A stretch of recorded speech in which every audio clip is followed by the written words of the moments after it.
बालदोस्तांनो, अहिल्याबाई होळकर मराठी निबंध वाचूयात। प्रतिभावंत व्यक्तींची सोपी आणि थोडक्यात माहिती।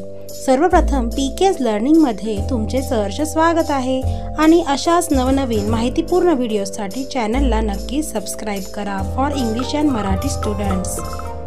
भारतातील अनेक कर्तबगार स्त्रियांपैकी पुण्यश्लोक अहिल्यादेवी होळकर ह्या एक होत। त्यांचा जन्म अहमदनगर जिल्ह्यातील जामखेड तालुक्यातील चौंडी या खेड्यात 31 मे इसवी सन 1725 रोजी झाला। त्यांचे वडील मानकोजी शिंदे आणि आई सुशीलाबाई शिंदे। पूर्वी शिक्षण फारसे प्रचलित नसले तरीही अहिल्याबाईंना लिहिण्या वाचण्यास त्यांनी शिकविले। अहिल्याबाई 8 वर्षाच्या असताना मल्हारराव होळकर यांनी त्यांची हुशारी पाहून त्यांना सून म्हणून पसंत केले। त्यांचे पती खंडेराव होळकर हे इसवी सन 1754 मध्ये एका लढाईत धारातीर्थी पडले। त्यानंतर 12 वर्षांनी मल्हारराव होळकर यांचाही मृत्यू झाला आणि पुढे महाराणी अहिल्याबाई यांनी स्वतः खचून न जाता राज्यकारभार हाती घेतला आणि अनेक प्रशासकीय धोरणे राबवली। त्या एक उत्तम राज्यकर्त्या म्हणून प्रसिद्ध झाल्या।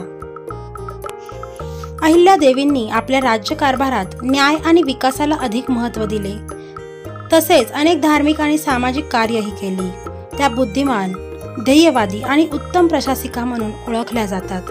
त्या न्यायप्रिय राणी होत्या। त्यांनी महेश्वर आणि इंदूर शहराचा विकास केला। लोकांना अनेक रोजगार संधी उपलब्ध केल्या। अनेक मंदिरांचे जीर्णोद्धार केले। धार्मिक स्थळे, नदीकाठ बांधले। गरजू गरीब लोकांना मदत केली। तसेच आरोग्य आणि शिक्षण सुविधा देखील वाढविल्या। त्यांनी मजबूत सैन्य व्यवस्था निर्माण करून राज्याची सुरक्षा सुनिश्चित केली। उत्तम न्याय व्यवस्था आणि त्यांची उल्लेखनीय राजकीय कारकीर्द पाहता त्यांना पुण्यश्लोक, धर्मरक्षक, राजमाता, लोकमाता अशा अनेक पदव्यांनी सन्मानित केले गेले। ब्रिटिश इतिहासकार जॉन केयस यांनी त्यांना फिलॉसॉफर क्वीन ही उपाधी दिली।